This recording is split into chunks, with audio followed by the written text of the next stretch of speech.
চুপ থাক বিয়াদব। বলতে চেয়েছি এত উতলা হওয়ার কি আছে? মেয়েটাকে সময় দেওয়া যেত না? পালিয়ে যাচ্ছে বউ। তোকে সহ্য করার মতো ক্ষমতা হয়েছে ওর? ফোর্স কেন করছিস? সহ্য করতে হবে তোকে। I need her. খুব শীঘ্রই পুরোপুরি চাই আমার ওকে। বাক্য শেষ করে তাইসির হনহনিয়ে প্রস্থান করল। আর ওরা শুধু অবাক নয়নে তাকিয়ে রইল ওর পথপানে। তাহিরা শাড়ি চেঞ্জ করে একটা কালো রঙের পাথরের কাজের গাউনের মতো গোল জামা পরে ওয়াশরুমের দরজাটা সামান্য ফাঁক করে মাথাটা কিঞ্চিত বের করে উকি মেরে দেখল তাইসির আছে কিনা। না, কোথাও নেই সে। মেয়েটি যেন স্বস্তির নিঃশ্বাস ফেলল, নিজের ঠোঁটের ওপর হাত দিয়ে বিড়বিড় করে বলল, শালা তোর কোনোদিনও ভালো হবে না দেখিস। এখনও পুরোপুরি স্বাভাবিক হতে পারেনি মেয়েটি। মনে হচ্ছে এখনও চাপা পড়ে আছে তাইসির নামক হাতটির নিচে। ভয়ে এখনও ধুকধুক ধ্বনি তুলছে বক্ষস্তরে। তাহিরা গুটি গুটি পায়ে বেরিয়ে কামরার বাহিরে গেল। করিডোরে কাউকে না দেখে স্বস্তির নিঃশ্বাস নিয়ে দৌড়ে গিয়ে ঢুকলো নিশাতের রুমে। নিশাত রুমেই ছিল, শুয়ে শুয়ে ফোন টিপছে। তাহিরার রাগ জন্মালেও ওদিকে সে একটু হলেই অক্কা পেত। এই ইতর মেয়েটির অসভ্য ভাই তার জান খেয়ে ফেলেছিল প্রায়। আর এই বজ্জাত মহিলা শুয়ে শুয়ে ফোন টিপছে। তাহিরা ঠাস করে চর বসিয়ে দিল মেয়েটার পিঠে। আকস্মিক চরে চমকে উঠে বসল নিশাত। রাগান্বিত তাহিরাকে দেখে অবাক হয়ে জিজ্ঞেস করল, কিরে মারলি কেন? আমাকে উদ্ধার না করে এখানে নিশ্চিন্ত হয়ে বসে বসে ফোন টিপছিস। মারবো না, মারবো না, চুম খাব। যে চুমু খেয়েছে তার সাথে রাগ দেখাতে পারলি না, আমাকে মারছিস? ভরকায় তাহিরা চোখ পাকিয়ে তাকালো। চুপ থাক বিয়াদব, কথা বলবি না আমার সাথে। তোরা সব কটাই এক। মেয়েটি গাল ফুলিয়ে বসে রইল। নিশাতের নজর পড়ল তাহিরার ঠোঁটে। অসম্ভব লাল হয়ে ফুলে আছে। নিচের ঠোঁটটি সামান্য কেটে গেছে। তাহিরা যতই ফ্রেন্ড হোক, এই কাজটি যে তার ভাই করেছে তাই নিশাত অকওয়ার্ড ফিল করছে। তবে সব লজ্জা সাইডে ফেলে সে উঠে গিয়ে একটু ওষুধ নিজের আঙুলের ডগায় লাগিয়ে তাহিরার ঠোঁটের ওপর আতো করে লাগিয়ে দিল। কিঞ্চিত জ্বলে উঠে ক্ষত স্থান। বিব্রত বোধ করল তাহিরা। লজ্জায় হাঁসফাঁস করছে সে। নিশাত আজ আর কিছু বলে লজ্জা দিল না তাহিরাকে। মেয়েটি যে আজ দারুণ ভয় পেয়েছে তার মুখশ্রীতে স্পষ্ট সেটা।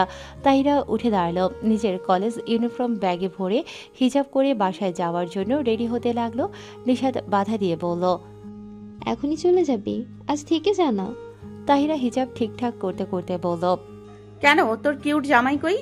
নিশাত মন খারাপ করে বলল, সে তো কখন চলে গেছে টিউশনে, তুই থেকে যা না। সরি জান, আবার আসবো প্লিজ, আটকাস না। নিশাত আর কিছু বলল না। সে ঠিকই ধরতে পেরেছে তাহিরা তার ভাইয়ের থেকে পালাতে চায়, তাই থাকতে চাইছে না এখানে। বাধা দেওয়ার আর অপশন পেল না সে। নিশাতের চুপসে যাওয়া মুখ দেখে তাহিরার ভালো লাগছে না, কিন্তু এখানে থাকা মানেই আতঙ্কে থাকা। এত ভয় নিয়ে কেউ চলতে পারে? সে কিছুতেই স্বাভাবিক হতে পারছে না। যত তাড়াতাড়ি সম্ভব এখন থেকে বের হতে চায় সে। মনে মনে আল্লাহ আল্লাহ করছে যেন তাইসির সামনে না পড়ে। তাইসির রুমে ঢুকে দেখলো রুম ফাঁকা। তাহিরার টিকিটাও নাই। তাইসির ঠোঁট কামড়ে হাসল। যেই জব্দ হয়েছে মেয়েটি, ভুলেও যে আর তার সামনে আসবে না ঢের বুঝতে পারছে সে। তাইসির বাঁকা হেসে বলল, এই সাহস নিয়ে আমাকে ইগনোর করছে স্টুপিড। বাইক স্টার্ট করার শব্দে কি মনে করে নিজের রুমের ব্যালকনিতে গেল তাইসির। অমনি তার শান্ত মেজাজ বিগড়ে গেল। হাতের মুঠো শক্ত করে দাঁড়িয়ে রইল জায়গায়। চোখের কোণের সাদা অংশে রক্ত বদল হলো। চল শক্ত করে তাকিয়ে রইল সেদিকে। ওহিদুল মির্জা ছিলেন ঢাকা উত্তরা আসনের সংসদ সদস্য। পরপর দুইবার পেয়েছিলেন শিক্ষামন্ত্রীর আসন। তার হাত ধরেই রাজনীতিতে আসা ছেলে কামরুজ্জামান মির্জার।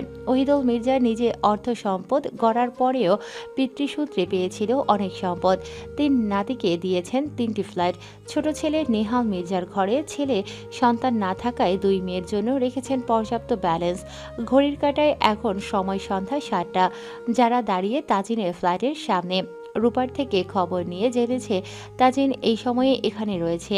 মির্জা বাড়ি থেকে এখানে আসতে প্রায় ঘন্টা খানেক লেগেছে। আজকে সুন্দর করে সাজুগুজু করে এসেছে। কেন সেজেছে সে নিজেও জানে না। ইচ্ছে হলো প্রেমিক পুরুষের জন্য সাজার, তাই হালকা পাতলা সাজগোজ করে এসেছে। ব্রাউন রঙের চুড়িদার, দুপাশে ওড়না মেলে রেখেছে। কোমর পর্যন্ত সিল্কি চুলগুলো খোলা, ঠোঁটে পিঙ্ক কালার লিপস্টিক, একদম পরিপাটি। তাজিন আর সাইফ নামাজ পড়ে কেবল এসে রুমে ঢুকেছে। সাইফ সন্ধ্যায় ক্যাফের কাজ শেষে প্রায়ই এখানে আসে। 2 বন্ধু মিলে মহা আনন্দে সিগারেট পার্টি করে। এরা দুজন যে সিগারেট খায় দেখে বোঝার উপায় নেই, কারণ এই দুই বন্ধু কারোর সামনে সিগারেট খায় না। লোক সমাজে এরা একদম ভদ্রলোক। কলিং বেলের শব্দে তাজিন দরজা খুলতে ঝড়ের গতিতে মেয়েটি হামলে পড়ল তাজিনের বুকে। আকস্মিক যারার এহেন কাজে ভরকায় তাজিন। যারা ফুপিয়ে উঠল, শক্ত করে জড়িয়ে ধরে ছেলেটিকে অভিমানী কণ্ঠে বলল, এই আপনার ভালোবাসা? সামান্য একটা বিষয় নিয়ে আজ 3 দিন ধরে কথা বলছেন না, কেন করছেন এমন? আমার কষ্ট হয় না? এখন আর আমাকে ভালোবাসেন না, তাই না? তোরা কথা বল, আমি বরং অন্য সময় আসব। আর খবরদার, ওর সাথে একদম বাজে ব্যবহার করবি না। তোদের দুইজনের বসে কথা বলা উচিত। সাইফ নিজের বাক্য শেষ করে বেরিয়ে গেল। যারা এখনও সেভাবেই দাঁড়িয়ে আছে তাজিনের বুকের সাথে লেপটে। তাজিন শক্ত হয়ে দাঁড়িয়ে রইল, যারাকে ছুল না ভুলেও। গম্ভীর স্বরে বলল, তুমি এখানে কেন এসেছো? কে দিয়েছে এই অ্যাড্রেস? আপনি অনেক পাষাণ।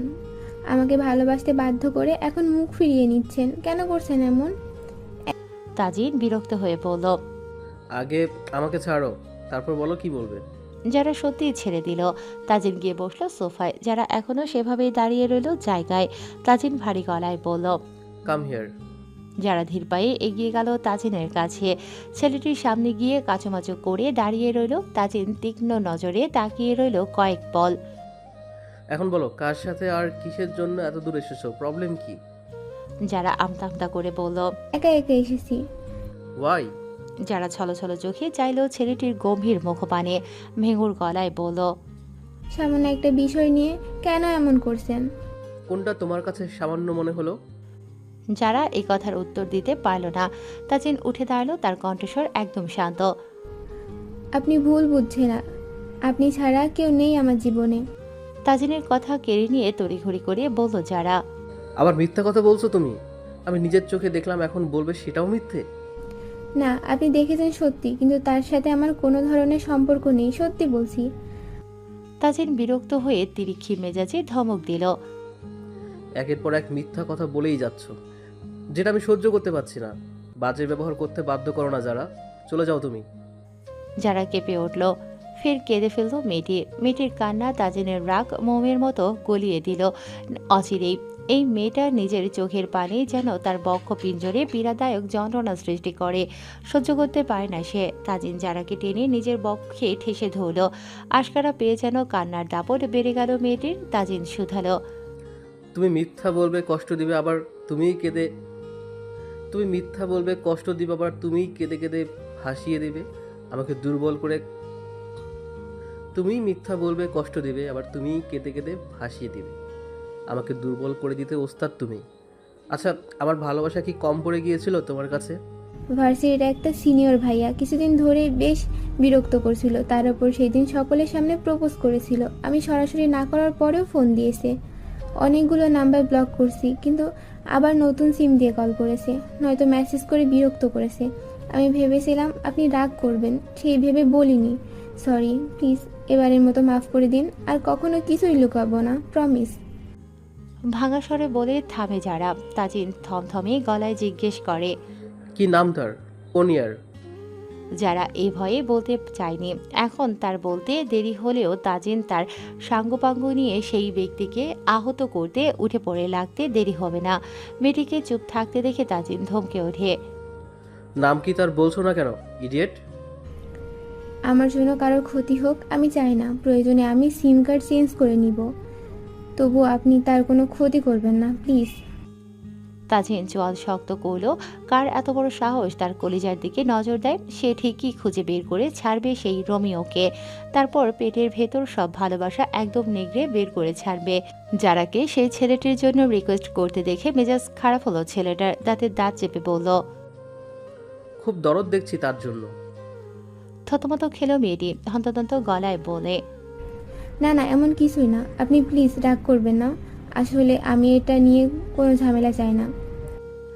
সোমবারের দুপুরে, তপ্ত দুপুরে তীব্র রোদ আগুনের মতো জ্বলজ্বল করছে সারা শহর।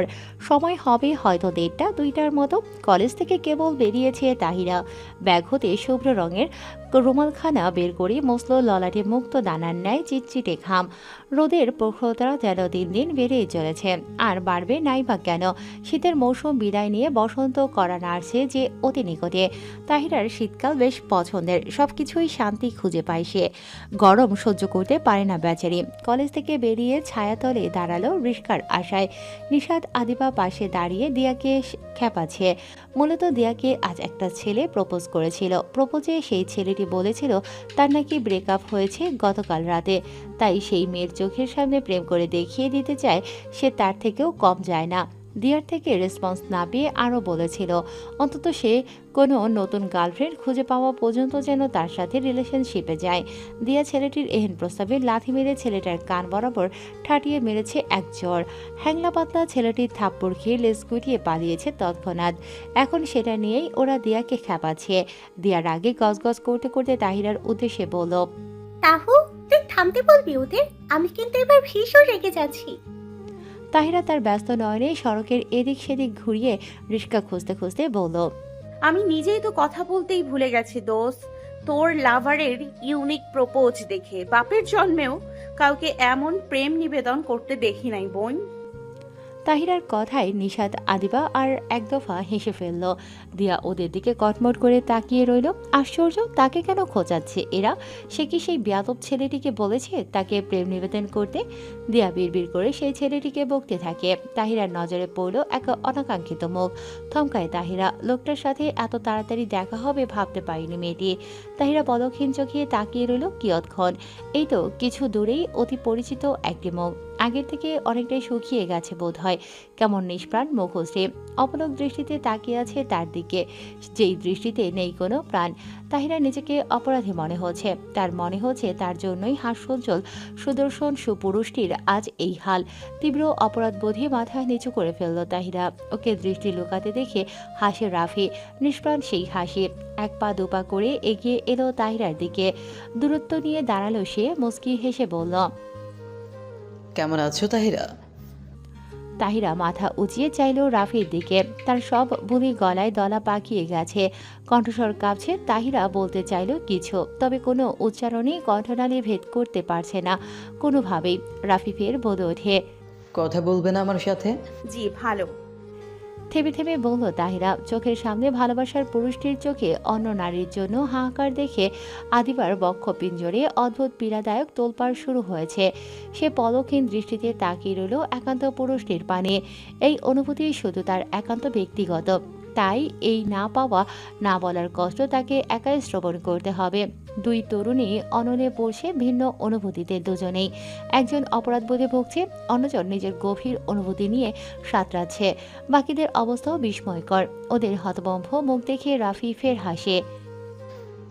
তোমরাও কথা বলবে না আমার সাথে? নতুন দুলাভাই বুঝি না করেছে আমার সাথে কথা বলতে? দিয়া বলল, তেমন কিছুই না, আসলে হঠাৎ আপনাকে দেখে বিস্ময় হয়েছিলাম আর কি।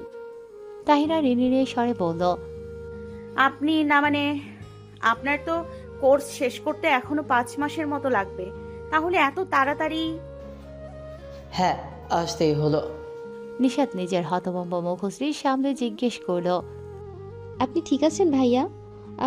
আসলে আপনাকে কেমন লাগছে দেখতে? রাফি মলিন মুখে হাসল। আমি ঠিক আছি। তোমাদের কথা বলো, কেমন চলছে তোমাদের লেখাপড়া? আলহামদুলিল্লাহ ভালো। কবে আসলেন দেশে? প্রশ্ন করল নিশাত। জবাবে রাফি শোধায়, লাস্ট ফ্রাইডে। নিজের কোর্স শেষ করেও দেশে আসবো ভেবেছিলাম, তবে প্রিয় দাদুকে শেষ দেখা দেখতে আসতেই হলো। শেষ দেখা। চমকে উঠে সকলে চৌকিতে নেত্রে চাইল। তাহিরা কম্পিত স্বরে বলল, শেষ দেখা মানে? হ্যাঁ দাদু ভাই আর নেই আমাদের মাঝে। শুক্রবার সকাল 11:30টায় দাদু ভাইয়ের জানাজা সম্পূর্ণ করলাম। তারপর ছেলেটি তাহিরার দিকে তাকিয়ে ফের বলল, তোমাকে একটুখানি দেখার একাকাশ ইচ্ছে নিয়ে তরপাচ্ছিলাম প্রতিনিয়ত। জানি এটা অন্যায় পাপ, আমি যে নিজের মনকে বোঝাতে পারছিলাম না কিছুতেই, তাই ছুটে এসেছি তোমাকে এক পলক দেখতে। তবে তুমি ভয় পেও না, আমি তোমার সংসার ভাঙনের কারণ কখনো হব না। বড্ড অসহায় শোনালো রাফির কণ্ঠস্বর। আদিবার বুকের ভেতর চিনচিনে ব্যথা বেড়েই চলেছে ক্রমাগত। ঠোঁট কামড়ে মাথা নিচু করে রাখলাম। অসহ্য রকমের যন্ত্রণা হচ্ছে তার পক্ষে। রাফি আর আসবে না দেশে, এটা শুনে লন্ডভন্ড হৃদয়ে তোলপাড় হচ্ছে। থমকে গিয়েছে সকলেই, কিছু বলার ভাষাই খুঁজে পেল না কেউ। রাফি নিজেকে সামলাতে পারছে না, ইচ্ছে করছে অনেক কিছুই বলতে, কিন্তু বলল না, শুধু তাকিয়ে রইল তার না হওয়া মানুষটির দিকে। ছেলেটির ধূসর চোখ কেমন জ্বালাপোড়া করছে। তাহিরার নেত্রমণি ভরে ওঠে অশ্রু জলে, ছলছল চোখ তুলে চাইল আদিবার দিকে। মেয়েটি ঠিক কতটা কষ্ট নিয়ে শক্ত খুঁটির ন্যায় দাঁড়িয়ে রয়েছে। তাহিরা তো জানে আদিবা ঠিক কতটা ভালোবাসে সামনে দাঁড়িয়ে থাকা তার জন্য ছটফটে পুরুষটিকে। তাহিরার কান্না পেল, তার জন্য দুটো মানুষ কষ্ট পাচ্ছে আর সে কিছুই করতে পারছে না। ডাক্তার সাহেব, আমি হুশ, তোমাকে কোনো কিছু এক্সপ্লেইন করতে হবে না। শুধু একবার, শেষবারের মতো শুধু একবার তোমার সুমিষ্ট কণ্ঠ থেকে শুনতে এসেছিলাম এই মধুময় ডাকটে। বাহ, এইখানে দেখি লাইলি মজনুর প্রেম লীলা চলছে। তার কতজনকে নিজের ইনোসেন্ট মুখটা দেখিয়ে এভাবে মজনু করে রেখেছো তাহিরা? আকস্মিক এহেন বাজে উক্তিটি শুনে সবাই ঘাড় ফিরিয়ে চাইল। জেসি দাঁড়িয়ে রয়েছে তাদের ঠিক পেছনে। নিশাত কটমট করে তাকালো জেসির দিকে। তাহিরা রাগান্বিত স্বরে বলল, কি সব ফালতু কথা বলছেন আপনি? তোমাকে দেখে মনে হচ্ছে ভাজা মাছটাও উল্টে খেতে জানো না, অথচ বড় লোক ছেলেদের মাথা ঠিকঠাকই চিবিয়ে খেয়ে বেড়াচ্ছ। তোমার কি মনে হয় সাফি তোমাকে ভালোবেসে প্রায়োরিটি দিচ্ছে? যদি তাই মনে করে থাকো তবে তুমি দিবা স্বপ্ন দেখছো। তোমার মতো কুৎসিত মেয়েকেও তো নিজের চাকরানিও করবে না, কিছুদিন রং তামাশা করে ছুঁড়ে ফেলে দিবে। নিশাতের মেজাজ তুঙ্গে উঠে জেসির অবান্তর কথা শুনে। তোমার সাহস হলো কি করে ওকে আজে বাজে কথা বলার? দাদা ভাইয়ের কানে যদি এসব কথা যায়, ভাবতে পারছো কি হবে তোমার? কেন খারাপ ভাবে বলছি বুঝি? এই মেয়েটা এটাই ডিজার্ভ করে। ওই থার্ড ক্লাস মেয়েটা আমার থেকে আমার সাফিকে কেড়ে নিচ্ছে, নোংরা পরিকল্পনা বুনছে মনে। তাই এভাবে আর কতজনকে পাগল করছো নিজের এই নোংরা শরীর দেখিয়ে? লজ্জায় অপমানে মেয়েটির মসৃণ গালদয় হতে গড়িয়ে পড়ে তপ্তস্রোত। রাফি জেসিকে চেনে না, তাই ভ্রুকুটি করে বোঝার চেষ্টা চালাচ্ছিল। তবে তাহিরাকে নিয়ে এহেন কথায় মেজাজ বিগড়ে গেল তার। ক্রুদ্ধ কণ্ঠে ধমকে বলল, আহা, লাগলো বুঝি এত প্রেম? যেই মেয়ে দিন দুপুরেও পরপুরুষের সাথে বন্ধ রুমে একাকী সময় কাটাতে পারে, সে ঠিক কতখানি ভালো মেয়ে বেশ বুঝতে পারছি আমি। এসব মেয়েদের না বড়লোক ছেলেদের দেখলে মাথা ঠিক থাকে না, তাদেরকে হাতানোর জন্য যা কিছু করতে পারে। তো কি দিয়ে এতটা পাগল করেছে আপনাকে? ভোলা ভালা মুখের বুলি নাকি অন্য কিছু? তাহিরা ঘৃণায় চোখ খিচে ফেলল। দিয়া, আদিবা, নিশাত রাগে ক্ষোভে ফুঁসে উঠল। রাফি নিজের রাগ দমিয়ে রাখতে পারে না জেসির এহেন ঘৃণিত কথায়। ক্রোধে শক্ত হাতে চর বসিয়ে দিল মেয়েটার গালে। চমকে ওঠে ওরা। রাফি রাগে থরথর করে কাঁপছে। তাহিরা ভয় পেল রাফির রাগ দেখে।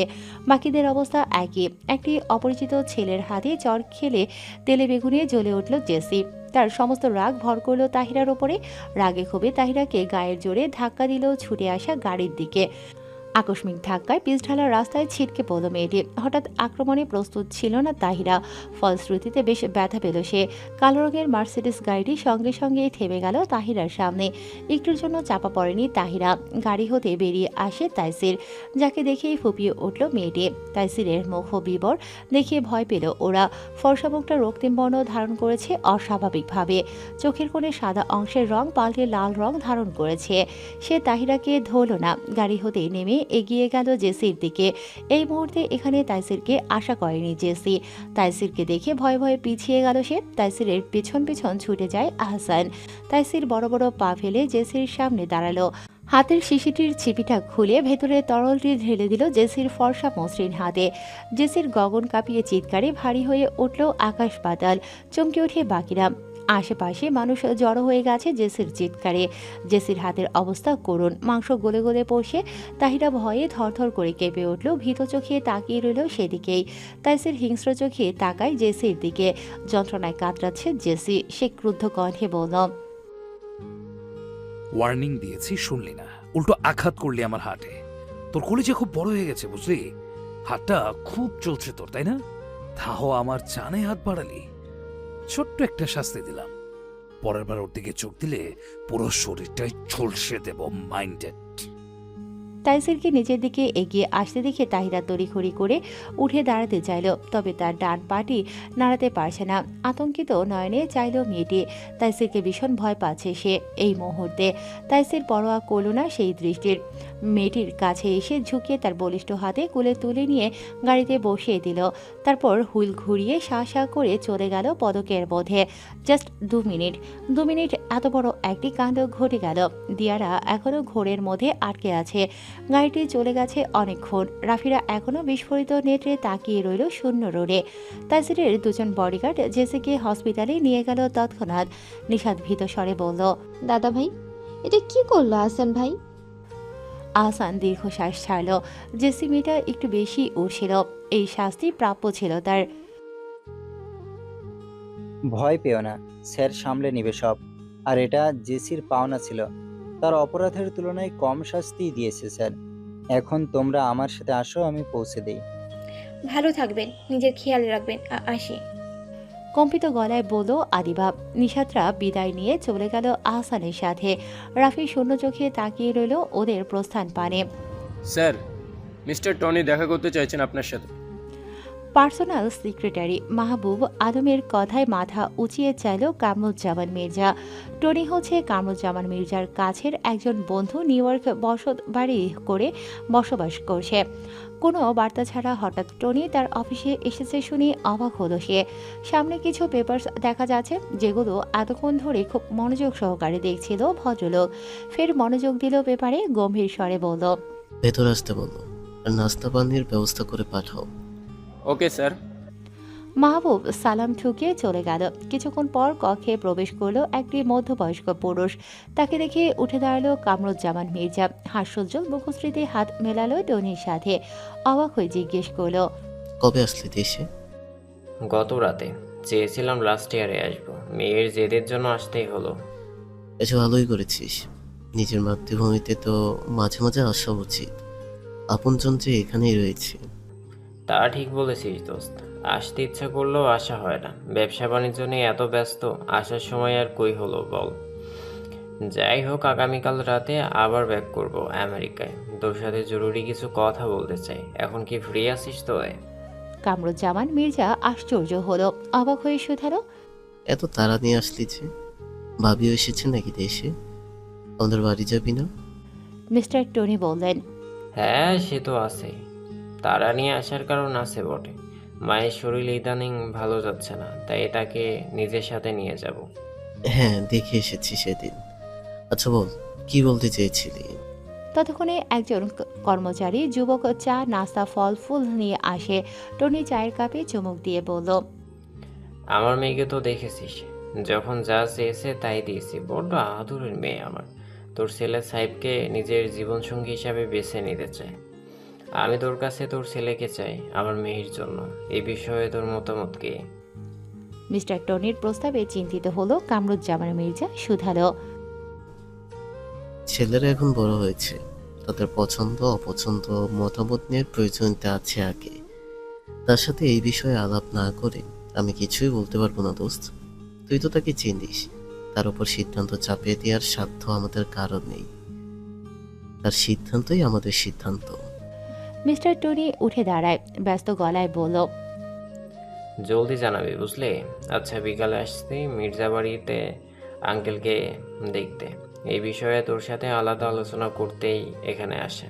এখন তাহলে উঠি, আল্লাহ হাফেজ। কালো মার্সিডিস গাড়িটি জনমানব শূন্য একটি নির্জন স্থানে দাঁড়ালো। তাইরা ভীত নয়নে আশেপাশে তাকিয়ে বোঝার চেষ্টা করলো স্থানটি মূলত কোথায়। তাইসির কোথায় নিয়ে এসেছে তাকে। মস্তিষ্কে চাপ দিয়েও চিনল না মেয়েটি। তারপর ভীত নেত্রমণিতে চাইল তাইসিরের দিকে। লোকটি তার দিকেই তাকিয়ে, চোখের চাহনি একেবারেই শান্ত, সমুদ্রের ন্যায় গভীর। তাহিরা কিছুক্ষণ আগের তাইসিরের সাথে এখনের তাইসিরের কোনো মিল পেল না, আকাশ পাতাল ফারাক। মেয়েটির চোখে দৃশ্যমান হয় জেসির হাতের ভয়ানক দৃশ্য। তাহিরা ভয়ে ভয়ে আর চোখে চাইল ছেলেটির দিকে। সঙ্গে সঙ্গেই চোখাচোখি হলো দুজনের। তাহিরা দুম করে নামিয়ে নিল নিজের নেত্র। তাইসির ভ্রুকুটি করে বলল, শেষ।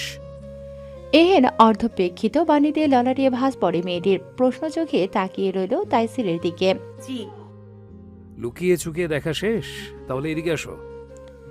তাহিরা মাথাখানা নাড়িয়ে খাপটি মেরে বসে রইল নিজ স্থানে। তাইসির জহুরি চোখে তাকিয়ে রইল নিঃশব্দে। আশ্চর্য, আমি তোমাকে বকেছি না মেরেছি, ভয় পাচ্ছ কেন?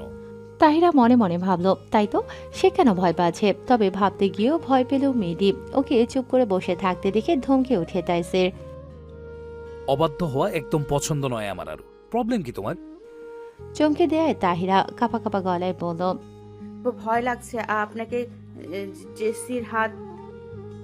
যে আমার প্রপার্টির দিকে চোখ তুলে তাকাবে তার অবস্থা জেসির থেকেও ভয়ঙ্কর হবে, প্রমিস। তোমাকে কেউ অপমানজনক কথা বললে আমি সেটা সহ্য করব না, এন্ড আমার স্ত্রীর চরিত্রের সার্টিফিকেটও আমি কারো থেকে নেব না। তাহিরা অবাক চোখে তাকিয়ে রইল। কথাখানায় বেশি অধিকার খুঁজে পেল সে। কেমন জোর ছিল? তাহিরা কম্পিত গলায় জিজ্ঞেস করে, ভালোবাসেন আমায়? অবিলম্বে না বলে ওঠে তাইসির। তাহিরার চক্ষুদয় ভরে ওঠে অশ্রু জলে। তার মানে জেসির কথাই সত্যি, তাকে ভালোবেসে বিয়েটা করেনি তাইসির। তাহলে এত যত্ন, এত অধিকার বোধ কেন? কেন তার এত কাছে আসে লোকটা? তবে কেন তার আবেগ ইমোশন নিয়ে খেলছে সে? আকস্মিক মেয়েটির ছলছল চোখে রাগ উদিত হলো। রাগান্বিত স্বরে বলল, আপনি আমাকে ভালোবাসেন না, তাহলে আমার জীবনটা নষ্ট করার মানে কি? কেন বিয়ে করলেন আমাকে? বলুন, কি ক্ষতি করেছিলাম আমি? কেন আমার মতো সাধারণ একটি মেয়ের গায়ে কলঙ্কের দাগ এঁটে দিলেন? তাইসির নিজের দূরত্ব ঘুচিয়ে মেয়েটির অতি নিকটে গিয়ে বসলো। ভারী কি স্বরে বলল, সাহস তো কম নয় মেয়ে, আমাকে চোখ পাকাচ্ছ? বারবার কেন বিয়ে করেছি, কেন বিয়ে করেছি জিজ্ঞেস করে করে কান পচিয়ে ফেলেছ। মানুষ বিয়ে কেন করে? পুরুষ মানুষ বিয়ে করে বউয়ের সাথে রোম্যান্স করতে, তাই করেছি। তবে তুমি কি করেছো? কাছে গেলে জ্ঞান হারিয়ে ফেলেছো, নয়তো কান্নাকাটি করে মাথায় তুলেছো। ওয়াই? তাহিরা তাজ্জব বনে যায়। তার কি কথায় কি উত্তর দিল তাইসির? তাহিরার ভীষণ রাগ চাপে তাইসিরের ওপরে। তার কথা লোকটার কাছে হাস্যকর মনে হয়। মেয়েটি বিরক্ত হয়ে কোনো কথাবার্তা ছাড়াই গাড়ির দরজা খুলে বেরিয়ে যেতে পা বাড়ালো। তাইসিরের মেজাজ খারাপ হলো। শক্তপোক্ত হাতে মেয়েটির ঘাড়ে থাবা দিয়ে মেয়েটির মাথাখানা ঘুরিয়ে নিজের পুরুষালী কাছে ওষ্ঠের ভাঁজে মেয়েটির মসৃণ গোলাপি ওষ্ঠজোড়া পরে নিল। আচমকা এহেন আক্রমণে থরথরিয়ে কেঁপে উঠল মেয়েটি। ছটফট করে উঠল নিজেকে ছাড়াতে। তাইসির অন্য হাতটি দিয়ে মেয়েটির নাজুক হাত দুটির কবজি চেপে ধরল। তাহিরা দম বন্ধ হওয়া অনুভূতি সহ্য করা ছাড়া অপশন পেল না আর। তাইসির কিছুক্ষণ পর নিজেই মেয়েটির অস্ত্রজোড়া ছেড়ে দিল। তাহিরা মানতে পারছে না এসব। বারবার মনে হচ্ছে এই লোকটা তাকে ভালোবাসে না, ভালোবেসে এসব করছে না। তাহলে এসব করার মানে কি? রাগে দুঃখে ঝরঝর করে কেঁদে ফেলল মেয়েটি। থেমে থেমে জোর গলায় বলল, এসব করার জন্য আমার মতো সাধারণ একটি মেয়েকে কলঙ্কিত করছেন বিয়ের নাম করে, তাই না? আমার জীবনটা নষ্ট করে কি মজা পেলেন আপনি? তাইসির চোয়াল শক্ত করল। মেয়েটির থুতনি চেপে ধরে চিবিয়ে চিবিয়ে বলল, আম ইয়োর হাজব্যান্ড, তোমাকে ছোঁয়ার অধিকার আছে আমার। আমি চাইলে আরো গভীরভাবে ছুঁয়ে দিতে পারি তোমায়। আমার ছোঁয়ায় তোমাকে কলঙ্কিত করলে এই কলঙ্ক তোমাকে সারা জীবন বয়ে বেড়াতে হবে। লিসেন আরু, এই ওয়ার্ড যেন নেক্সট টাইম না শুনি। লাস্ট টাইম আর অ্যালাউ করব না আমি। সোজা বাসর সেরে ফেলবো। তুমি ভালো করে জানো আমি যেটা বলি সেটাই করি। তাহিরা কাপা কাপা গলায় বলল, ছাড়েন আমাকে, লাগছে ছাড়ুন। আমি তো ভুল কিছু বলিনি। আপনার মতো ছেলে আমার মতো একটি মেয়েকে বিয়ে করছে কেন? ভালোও তো বাসেন না, তাহলে কেন এত কাছে আসছেন বারবার? আমাকে কেন অন্যের মুখে শুনতে হচ্ছে আমি পরপুরুষের সাথে বদ্ধ ঘরে? থেমে যায় তাহিরা। তার কণ্ঠনালী কাঁপছে। আজকে তার প্রশ্নের উত্তর দিতেই হবে তাকে। পেয়েছে কি লোকটি? তাইসির ছেড়ে দিল মেয়েটির থুতনি। তাহিরা কাপা কাপা গলায় ফের বলল, আমার মতো মিডল ক্লাস একটি মেয়েকে যদি স্ত্রী হিসেবে ভালোবেসে গ্রহণ করতে নাই পারেন, তবে আমার থেকে দূরে থাকুন। বারবার এত কাছে এসে আমাকে কলঙ্কিত করছেন না? কেন করছেন এমন? তাইসির ভ্রু কুঁচকাল। তুমি চাও আমি তোমাকে সমাজে পরিচয় করিয়ে দিই নিজের স্ত্রী হিসেবে? তাহিরা কিছুই বলল না। সত্যি বলতে সে এমন কিছুই চায় না। তাইসির বুক ফুলিয়ে শ্বাস ফেলল। আলতো হাতে মেয়েটির চোখের পানি মুছে দিয়ে ঠান্ডা গলায় বলল, এখন যেইভাবে স্বাধীনভাবে ঘুরে বেড়াচ্ছ, তাইসির সাফান মির্জার স্ত্রী বা মন্ত্রী কামরুজ্জামান মির্জার পুত্রবধূ হয়ে এইভাবে স্বাধীনভাবে লাইফ উপভোগ করতে পারবে না জান। প্রেস মিডিয়ার সামনে তোমাকে আমি আনতে চাই না, তাই দূরে রাখি এসবের থেকে। নিজের মতো করে চলো, প্রবলেম কি? আমি কি হস্তক্ষেপ করেছি তোমার ফ্রিডমে? একবার তোমার এইচএসসি শেষ হোক, একেবারে ঢাক ঢোল পিটিয়ে নিয়ে আসবো, ওকে? তাহিরা অবাক হলো তাইসিরের আবেগপ্রবণ কথা শুনে, মুগ্ধ দৃষ্টিতে তাকিয়ে রইল তার পানে। লোকটির মধ্যে যে ভালো গুণও আছে জানা ছিল না মেয়েটির। এই প্রথম তার মনে হচ্ছে লোকটা উপরে যেটা দেখায় আসলে তেমনটা নয়, ভেতরে লুকিয়ে আছে একটি স্বচ্ছ মানবের অস্তিত্ব। ওকে এভাবে তাকিয়ে থাকতে দেখে তাইসির ঠোঁট চেপে হাসল। এইভাবে দেখার কিছু নেই সুইটহার্ট, আমি জানি আমি খুব হট দেখতে। থতমত খেলেও তাহিরা সহসাই নেত্র নামিয়ে ফেলল। তাইসির কিছুটা দূরে বসলো, গাড়ির ব্যাকসিট থেকে একটি প্যাকেট এনে ধরিয়ে দিল মেয়েটির হাতে। তাহিরা ছোট্ট প্যাকেটটি নাড়াচাড়া করে দেখতে দেখতে জিজ্ঞেস করলো, কি আছে এতে? খুলে দেখো। তাহিরা প্যাকেটটি খুলতে বেরিয়ে এলো একখানা অ্যাপেল খচিত ফোন। তাহিরা বড় বড় চক্ষু জোগল করে তাকিয়ে অবাক কণ্ঠে বলল, এত দামি ফোন আমাকে দিচ্ছেন কেন? তাইসির ললাটে ভাঁজ করে শুধালো। ফোন দিয়ে মানুষ কি করে? তাহিরা ফোনটি এগিয়ে দিয়ে মিনমিনিয়ে গলায় বলল, আমাকে মাফ করবেন, আমি এটা নিতে পারবো না। ওয়াই? তাহিরা প্রতি উত্তরে বলল, এত দামি ফোন দিয়ে আমি কি করব? তাছাড়া বাসায় মা বাবা জানতে পারলে আমাকে মেরেই ফেলবে। তাইসির নিজের মাথাটা গাড়ির সিটে এড়িয়ে দিল, ক্লান্ত গলায় বলল। চলে যাবে শুনে চমকে উঠে তাহিরা হতবিহবল চোখে তাকায় তাইসিরের দিকে। চলে যাবে কেন জানি মেয়েটির বুকে চিনচিনে ব্যথা অনুভব করলো। সহসা চুপসে গেল মুখশ্রী। তাইসিরের তীক্ষ্ণ দৃষ্টিতে এড়ালো না তাহিরার মনমরা মুখশ্রী। ফের মেয়েটির দিকে চেপে বসলো, দূরত্ব ঘুচিয়ে মেয়েটির মাথাটা তার বলিষ্ঠ বক্ষে ঠেসে ধরল। খুন হয়েছে শুনে চমকে উঠে তাহিরা এক অজানা কারণে ভয় পেল। মুখটা ছোট করে বলে ওঠে, আবার আসবেন কবে? তাইসির ভ্রু নাচিয়ে বলল, কি ব্যাপার, মিস করো নাকি আমাকে? হ্যাঁ, সবসময় মনে পড়ে আপনাকে। কেন জানি আজকাল আপনি রাগলেও ভালো লাগে। কি জাদু করছেন আমায় বলুন তো? তবে মেয়েটি মুখ ফুটিয়ে এইসব কিছুই বলতে পারে না। ফোনটি রেখে দিল সিটের ওপর, আমতামতা করে বলল, এত দামি ফোন আমার লাগবে না। এটা নিয়ে সমস্যায় পড়তে হবে আমাকে। তার চেয়ে শাট আপ ইডিয়েট। ক্রুদ্ধ কণ্ঠে ধমকে উঠিয়ে তাইসির। মেয়েটি তাকে শান্ত থাকতেই দিচ্ছে না, মেজাজ খারাপ হচ্ছে তার। ভয় কেঁপে উঠল মেয়েটি। তাইসির দাঁতে দাঁত চেপে বলল, যেটা বলেছি সেটা করবে, অবাধ্য হলে একদম পুঁতে দেব, মাইন্ডেড। হঠাৎ রেগে যায় তাহিরা, আতঙ্কিত হলো। তাইসির নিজের বলিষ্ঠ হাতে মেয়েটিকে নিজের উড়ুতে বসালো। হকচকিয়ে গেল মেয়েটা। তাইসির মেয়েটিকে ঘুরিয়ে ধুম করে নিজের সিটে বসিয়ে দিল। সে ঝুঁকে নিজের মুখটা নামিয়ে নিল মেয়েটির আতঙ্কিত মুখ বরাবর। ভারীক্ষী গলায় বলল, ভালোভাবে বলছি, গায়ে লাগছে না তাই না? বারবার একই প্রলাপ বকছ। লিসেন আরু, লাস্ট ওয়ার্নিং দিচ্ছি, আমার অবাধ্য হলে সেটা তোমার জন্য সুখকর হবে না। তাইসির ফের বলল, একজন মেয়ের বিয়ের পর লিগ্যাল গার্ডিয়ান কে হয়? হাজবেন্ড। তোমার লিগ্যাল গার্ডিয়ান কে?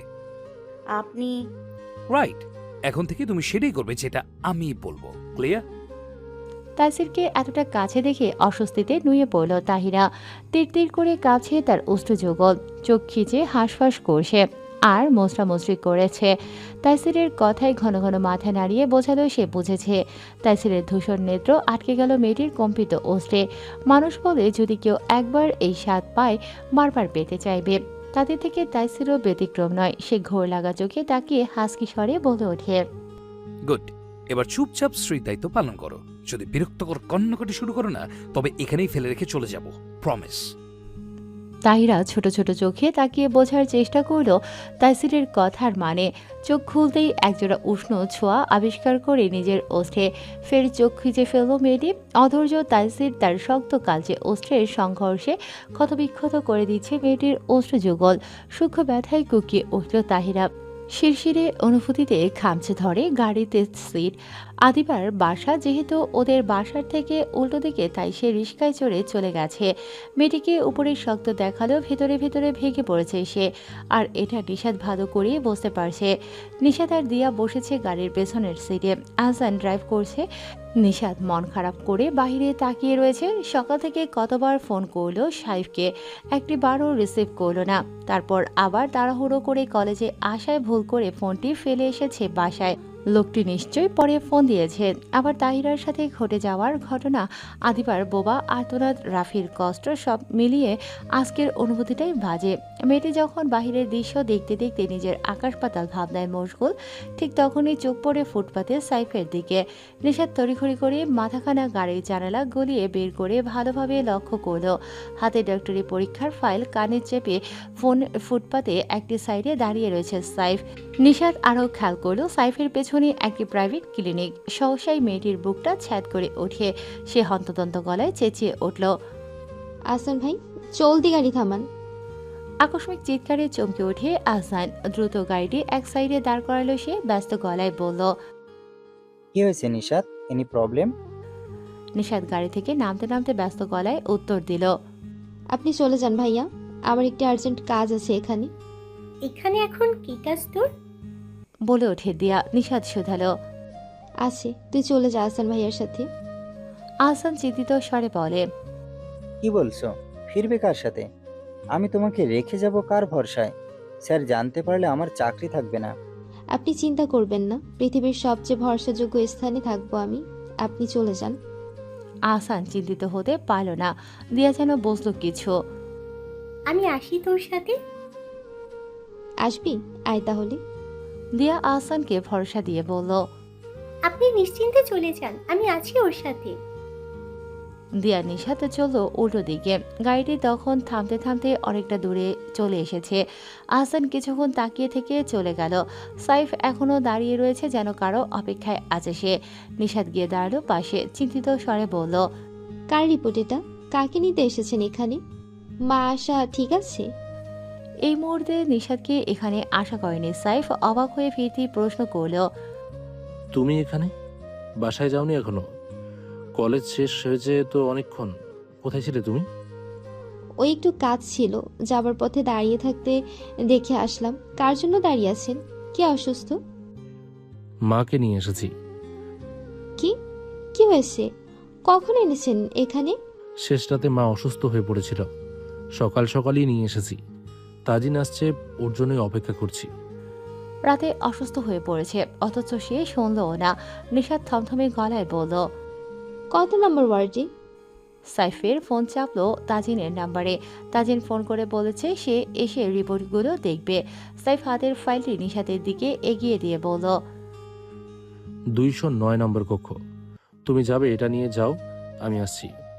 নিশাত সেটা নিয়ে নিঃশব্দে চলে গেল। কিছুক্ষণের মধ্যেই পৌঁছে গেল 209 কক্ষে। হালিমা খাতুন শুয়ে আছে শুভ্র বেডে, চোখ দুটো বন্ধ। ঘুমিয়ে গেছে না জেগে আছে বোঝা মুশকিল। আশা পাশে বসে ফল কেটে একটি ব্রিজে গুছিয়ে রাখছে। নিশাত গিয়ে দাঁড়ালো বেডের কাছে। আশা ওকে দেখে উঠে দাঁড়ালো, নিচু স্বরে বলল, আশা এখন ভাবিই ডাকে নিশাতকে। নিশাত মেয়েটির মাথা স্নেহের হাতে বুলিয়ে শুধালো, হ্যাঁ, ভয় পেয়েছিলি? আশা মাথা নাড়ালো। সে ভীষণ ভয় পেয়েছিল। এই যে আমি এসে পড়েছি, আর ভয় নেই। দেখো, মা সম্পূর্ণ ঠিক হয়ে যাবে। দিয়া মুগ্ধ নয়নে তাকিয়ে রইল ওদের দিকে। নিশাতের মতো মেয়ে জীবনসঙ্গী হিসেবে পাওয়াটাও ভাগ্যের ব্যাপার। নিশাত হালিমা খাতুনের মাথায় হাত বুলিয়ে দিতে দিতে ডাকলো তাকে, মা। হালিমা খাতুন ধীরে ধীরে ক্লান্ত নেত্র মেলে চাইল, তবে বেশিক্ষণ মেলে রাখতে পারল না নেত্র। ক্লান্তিতে চোখ বুজে আসলো। তিনি নিস্তেজ গলায় বলল, ঠিক আছে আমি, তোমরা টেনশন করো না। ছলো ছলো চোখে চাইল নিশাত। অভিমানী কণ্ঠে বলল, হ্যাঁ, দেখতেই পাচ্ছি কতটা ঠিক আছেন আপনি। আমি তো কেউ হই না, তাই আমার পর্যন্ত এই খবর পৌঁছায় না। দূর পাগলি মেয়ে, কিছুই হয়নি আমার। নাতি নাতনি না দেখে এত তাড়াতাড়ি কোথাও যাচ্ছি না। দরজার সামনে দাঁড়িয়ে মুগ্ধ নয়নে পুরোটাই দেখল সাইফ। ভেতরে ঢুকে ওদের সুন্দর মুহূর্তটাকে নষ্ট করতে চাইল না ছেলেটি, তাই দরজার সামনে দাঁড়িয়ে মুহূর্তটাকে মন ভরে অনুভব করছে। আজকাল একটা ছেলে নিজের জন্য ভালো জীবনসঙ্গী পেলেও দেখা যায় স্ত্রীর সাথে মা বোনদের বিবাদ লেগেই থাকে। ম্যাক্সিমাম শাশুড়ি পুত্রবধূ হয়ে থাকে একে অন্যের প্রতিদ্বন্দ্বী। মা বোন আর স্ত্রীর এহেন মধুময় মুহূর্ত দেখে সাইফের বক্ষপিঞ্জরে হিমেল বাতাস বয়ে বেড়াচ্ছে। মনে মনে কয়েক দফা শুকরিয়া আদায় করা হয়ে গেছে এহেন একটি চমৎকার মেয়ে তার জীবনে আগমনের জন্য। তাজিন একদৃষ্টিতে তাকিয়ে দেখছে আদরের বোনকে। ওকে জানাসনি? জানতে চাইল তাজিন। সাইফ জানে নিশাতের এই অভিযোগ তার প্রতি। দীর্ঘশ্বাস ফেলে বলে ওঠে, তখন মাকে নিয়ে এত ব্যস্ত ছিলাম বলা হয়নি, পরে অবশ্য ফোন করেছি, তোলেনি। নিশাত হালিমা খাতুনকে ধরে উঠে বসতে সাহায্য করল। হালিমা খাতুনের চোখ পড়ল সাইফের দিকে। তিনি হাতের ইশারায় ডাকলেন ছেলেকে। সাইফ কাছে গিয়ে দাঁড়ালে ভদ্রমহিলা ক্লান্ত মুখে রাগি রাগি ভাব করে শোধায়, আমার মেয়েকে কষ্ট দেওয়ার সাহস হলো কি করে তোর? এখনই সরি বল আমার মাকে। সাইফ অসহায় চোখে চাইল মায়ের দিকে। বউ একা হলে না হয় হাত পা ধরলেও বিষয়টি ভিন্ন হতো। প্রয়োজনে একগাদা চুমু দিয়ে মন ভাঙাতো।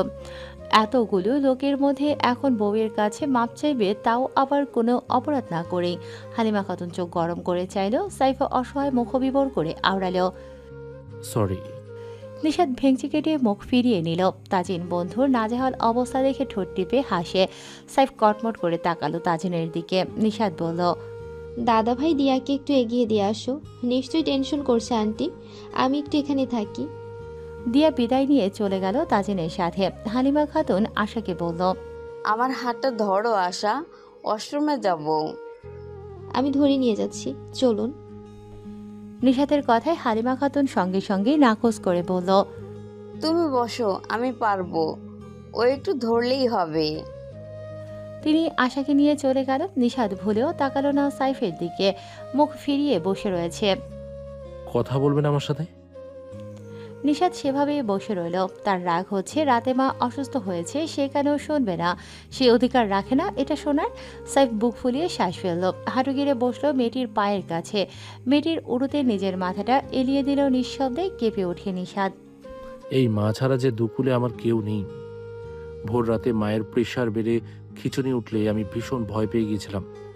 আমি আমার মাকে এত তাড়াতাড়ি হারাতে চাই না নিশু। তাকে যে আমি এখনো সুখের মুখ দেখাতে পারিনি।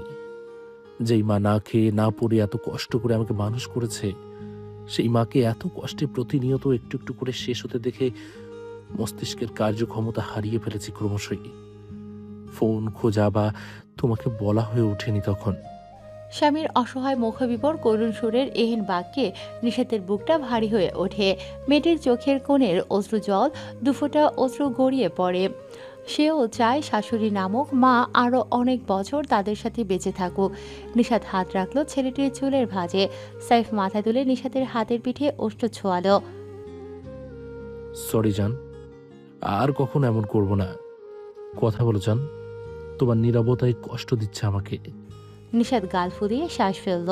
সে বোঝে তার স্বামী ঠিক কতখানি টেনশন নিয়ে চলে। আমি যদি রাস্তায় আপনাকে না দেখতাম, যদি না আসতাম, তাহলে তো শুনতেই পেতাম না। আমিও তো ভালোবাসি মাকে, আপনি বোঝেন না? আমারও তো টেনশন হয় তাকে নিয়ে। আপনার জন্য তো আর তাদের ভালোবাসি না। আপনার মাকে আমি নিজের মায়ের স্থানে বসিয়েছি অনেক আগেই, তাই তার সব বিষয় জানার অধিকার আমারও আছে। প্রত্যুত্তরে সাইফ কিছু বলল না। হাঁটু গেড়ে বসা অবস্থায় মুখ গুজে মেয়েটির পেটে। নিষেধ কেঁপে উঠল এতে। তবে সেটাকে পাত্তা না দিয়ে ভরসার হাত বুলিয়ে দিল ছেলেটির মাথায়। নিষেধের বড্ড মায়া লাগছে, কষ্ট হচ্ছে সাইফের জন্য। ছেলেটি মা বোনের জন্য একটুও সুখ খুঁজতে কতটা কষ্ট করে বেড়াচ্ছে। সাইফ নিঃশব্দে মাথা গুজে রইল মেয়েটির পেটে। সাইফের মনে হচ্ছে তার সমস্ত ক্লান্তি, সমস্ত গ্লানি ঘুচে গেছে মেয়েটির সন্নিকটে এসেই। এই স্বার্থপর পৃথিবীতে দুটো নারী আছে তার যাদের কোলে মাথা রাখলে তার সব ব্যর্থতা, সব দুঃখ নিমিষেই ভ্যানিশ হয়ে যায়। প্রথম নারীটি তার মা, অন্যজন তার প্রেয়সী। সাইফের এই ছোট্ট জীবনে শুধু হতাশা আর গ্লানিতে ভরপুর।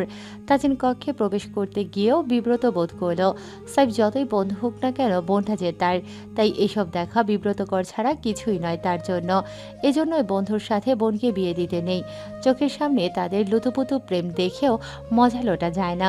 সে শব্দহীন পায়ে হেঁটে গিয়ে বসল ক্লিনিকের করিডোরের পাতানো চেয়ারে। ওয়াশরুমের দরজা খোলার শব্দে সাইফ নিশাতকে ছেড়ে দিয়ে দাঁড়ালো। মুহূর্তেই মুখশ্রীতে স্বভাবসুলভ গম্ভীরতা টানল। নিশাত এগিয়ে গিয়ে ধরল হালিমা খাতুনকে, ধীরে ধীরে এনে বেরিয়ে শুইয়ে দিল যত্ন সহকারে। ততক্ষণে সাইফ বেরিয়ে গেছে রুম থেকে।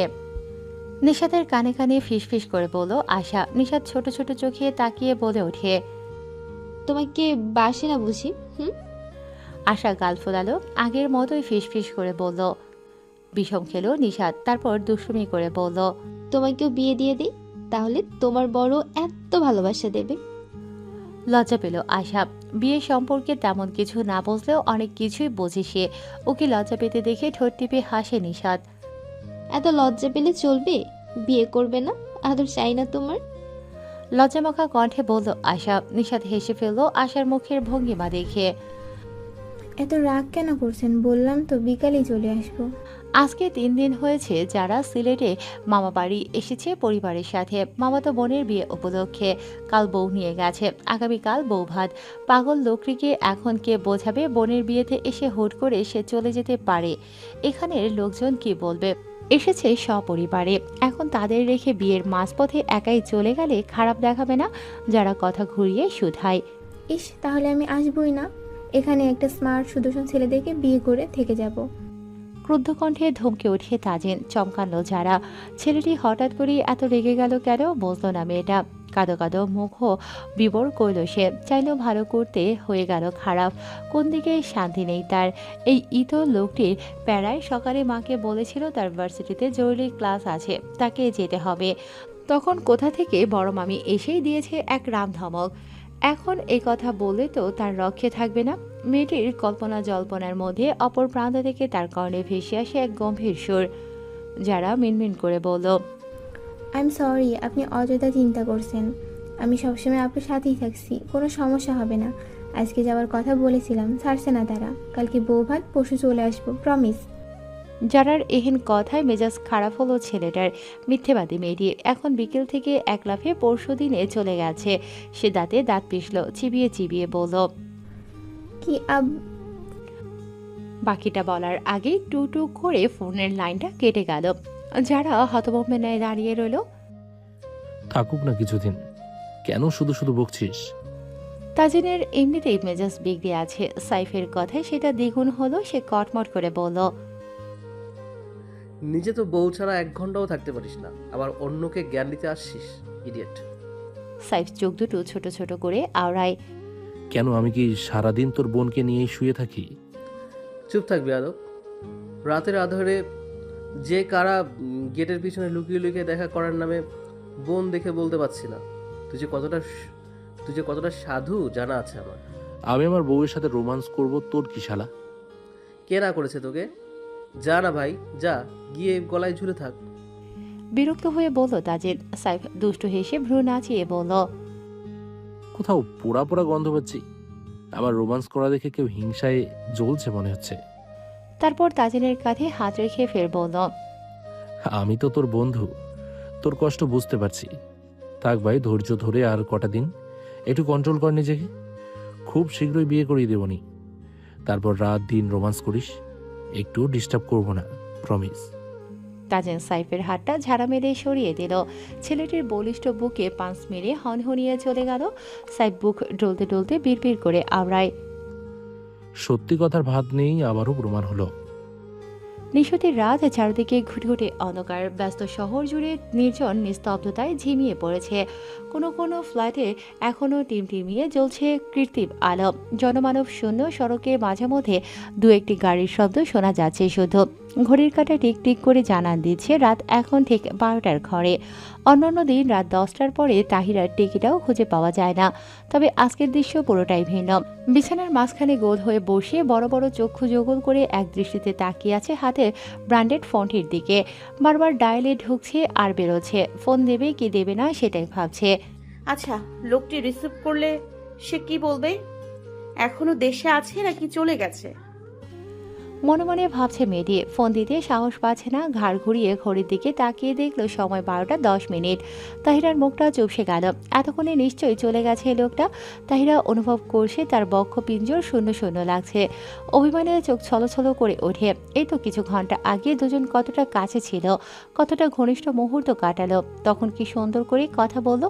সবকিছু কি ভুলে গেছে পাষাণ মানব? একবার ফোন করে বলা যেত না? ও না হয় ফোন করতে পারছে না, সে তো একটা ফোন দিতে পারত, ছোট্ট একটা মেসেজ দিত। তার জন্য কি বিন্দুমাত্র সময়ও হয় না তার? অভিমানী মেয়েটির চক্ষু হতে অশ্রুজল গড়িয়ে পড়ে দুফোঁটা। ফোনের নোটিফিকেশনের শব্দে চোখ মুছে ফোন হাতে নিয়ে অন করলো। একটি আনসেভ করা নাম্বার থেকে SMS এসেছে। তাহিরা কাঁপা কাঁপা হাতে চট করে ঢুকলো সেথায়। See you soon. Take care of yourself, sweetheart. Goodbye. ব্যাস আর কিছু নাই, ছোট্ট একটা বার্তা। তাহিরা ঘোলা নয়ন ওড়নার কোনা দিয়ে মুছে বড় বড় চক্ষু যুগল দিয়ে একবার দুবার করে বেশ কয়েকবার বিড়বিড় করে আওড়ায় মেয়েটি। এই বার্তা যে তাইসির দিয়েছে বুঝতে বাকি নেই তার। উত্তেজনায় হাত কাঁপছে তার, বক্ষস্থলে বইছে আনন্দের হিমেল হাওয়া। সেটি স্পষ্ট অনুভব করতে পারছে সে। লোকটি ঠিক মনে আছে তার কথা। সহসাই হাসি ফুটে উঠল মেয়েটির ঠোঁটে। চট করে গুটি গুটি অক্ষরে লিখল মাই অগ্নিপুরুষ। তারপর নম্বরটি সেভ করে রাখলো। ফোনটি বুকের সাথে লেপ্টে রইল অনেকটা সময়। না, যতটা খারাপ ভাবছিলাম ততটাও নয়, একটুখানি কম আছেন। বিড়বিড় করে আওড়ায় মেয়েটি। তারপর নিজের অজান্তেই খিলখিল করে হেসে ফেলে। নিজের অবস্থান আর সময়ের খেয়াল হতেই সঙ্গে সঙ্গে নিজের দু হাত দ্বারা মুখ চেপে ধরে। তারপরও হাসির রেখা সরল না মেয়েটির গোলাপি অস্ত্র হতে। অতপর মেয়েটি ওড়না দুহাতে শূন্যে মেলে পাগলের মতো রুমের মধ্যে নাচতে নাচতে গুনগুন করে গান ধরে। আহা আহা কি আনন্দ আজ আকাশে বাতাসে। ঘুরতে ঘুরতে গিয়ে থামলো আয়নার সামনে। তাহিরা ধীর পায়ে গিয়ে দাঁড়ালো সেখানে। ভালো করে পরখ করলো নিজেকে। মনে মনে নিজেকেই নিজে প্রশ্ন করে, আচ্ছা লোকটি ওর মধ্যে কি দেখে নিজের জন্য বেছে নিয়েছে তাকে? শ্যামলা ত্বক, হাইটে শর্ট, আর সে তার থেকে দ্বিগুণ লম্বা চওড়া, পেশিবহুল পেটানো শরীর, উচ্চশিক্ষিত ফর্সা সুদর্শন সুপুরুষ। দুজনের মধ্যে রয়েছে আকাশ পাতাল ফারাক। খুঁটিয়ে খুঁটিয়ে নিজেকে দেখে কোনো উত্তর পেল না মেয়েটি। তাহিরার চোখে ভাসে বেড়াচ্ছে দুপুরের সেই মধুময় মুহূর্ত। আপনা আপনি তার হাত চলে গেল নিজের অস্ত্রে। তাহিরা একটু ঝুঁকে মিররের একদম কাছে গিয়ে দাঁড়ালো। ঝাল তরকারি দিয়ে দুপুরে ঠিকমতো ভাতটাও খেতে পারেনি সে। তার মনে হচ্ছে ঠোঁটজোড়া এখনও ফোলা ফোলা লাগছে। নিজের ঠোঁটটি সামান্য কেটেও গেছে, কেমন কালচে দাগ বসে আছে সেখানে। তাহিরার মনে হচ্ছে লোকটা এখনও তার ওষ্ঠযুগল আঁকড়ে ধরে আছে। তাহিরা দুহাতে মুখটা ঢেকে ফেলল। ইস, কি লজ্জা, কি লজ্জা। অন্ধকারাচ্ছন্ন ধরণীতে প্রভাতের আগমন। চারিদিকে কেবল ভোরের আলো ফুটতে শুরু করেছে। নির্জন নিস্তব্ধতায় দূর হতে ভেসে আসছে মধুময় কণ্ঠে আজানের ধ্বনি। পাখিরাও কিচিরমিচির শব্দে জানান দিচ্ছে প্রভাতের সূচনা। আজানের শব্দে তাহিরা ঘুম ভেঙে যায়। নড়ে চড়ে ফের চোখ বন্ধ করে নেয়। শেষ রাতে ঘুমানোর কারণে চোখ ভেঙে ঘুম আসছে তার। মিনিট খানেক মশরামশরি করে জোরপূর্বক চোখ খুলে উঠে বসল সে। হামি দিয়ে পা বাড়িয়ে বিছানা হতে নামতে চাইল। অমনি ব্যথাতুর চোখ খিচে ফেলল মেয়েটি। পায়ের ব্যথাটি বেশ বেড়ে গেছে বোধ হয়। কালকে দুপুরে জেসি বেশ জোরেই ধাক্কাটি মেরেছিল তাকে। কাল তেমন ব্যথা অনুভব করলো না। আশ্চর্য হলো তাহিরা, কই রাতেও তো ভালো ছিল, এখন এত ব্যথা বেড়ে গেল কিভাবে? কিছুক্ষণ পায়ের পাতাটি ম্যাসাজ করে চোখ ডলতে ডলতে ওয়াশরুমে গেল। প্রথমে চোখ খুলে পানি দিল, চক্ষুদয় হতে ঘুম তাড়ানোর চেষ্টা। তারপর অজু করে বেরিয়ে এসে আলনা থেকে জায়নামাজ বিছিয়ে ফজরের সালাত আদায় করল। এটা তার প্রতিদিনের রুটিন। সালাত আদায় করে জায়নামাজটি সুন্দর করে ভাঁজ করে জায়গা মতো রেখে ফের গিয়ে শুয়ে পড়ল। ততক্ষণে চোখের ঘুম পুরোপুরি ভেঙে গেছে। তবুও এপাশ ওপাশ করে ঘুমের জন্য এত সকালে উঠে কি করবে? না, আর ঘুম আসছে না কিছুতেই। ফের উঠে বসলো মেয়েটি।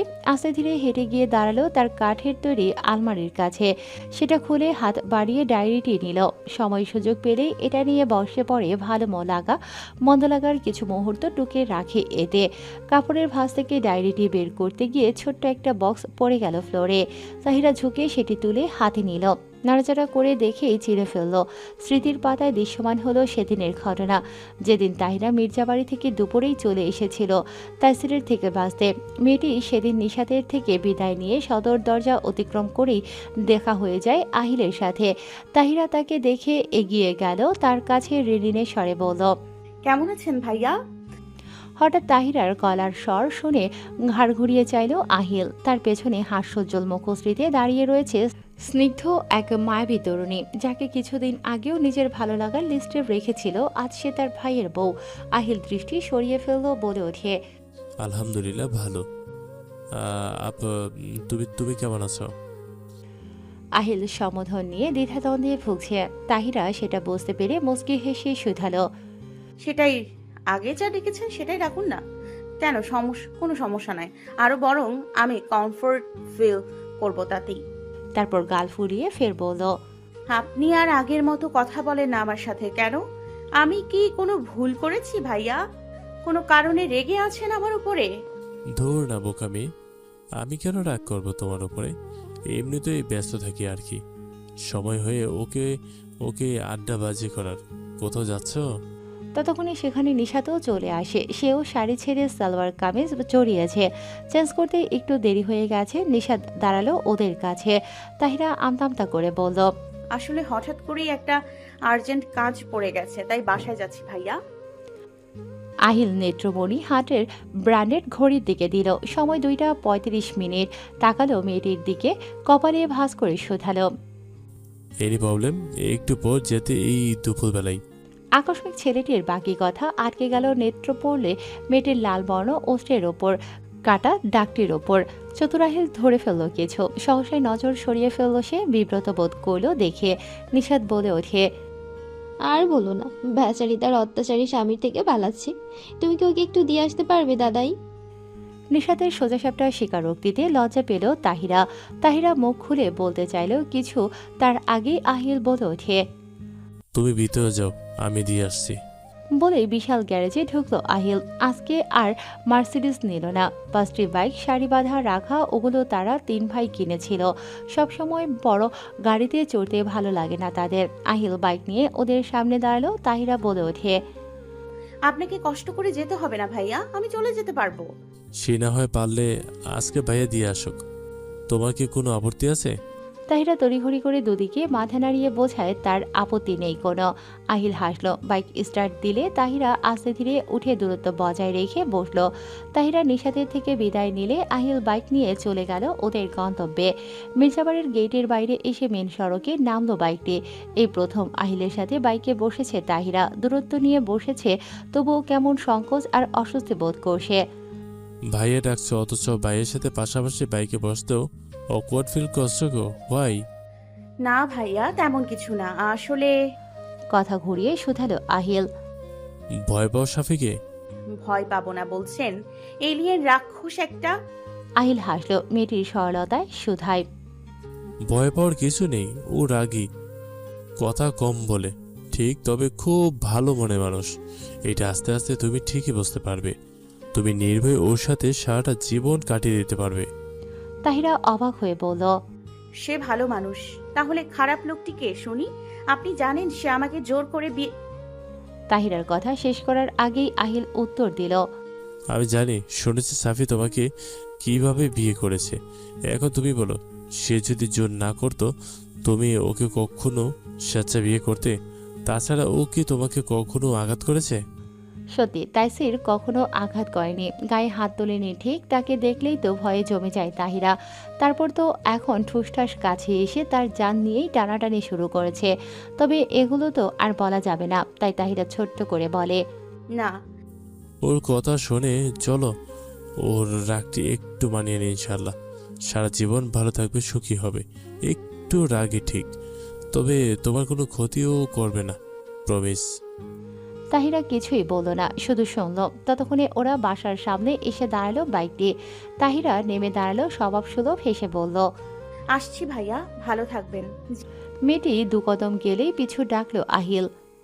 তাহিরা, কি কিছু বলবেন ভাইয়া? সঙ্গে সঙ্গে পেছনে ফিরে জিজ্ঞেস করলো তাহিরা, ছেলেটা নাকি যাকে লাইক করে তার মুখ থেকে ভাইয়া সম্বোধন পছন্দ করে না।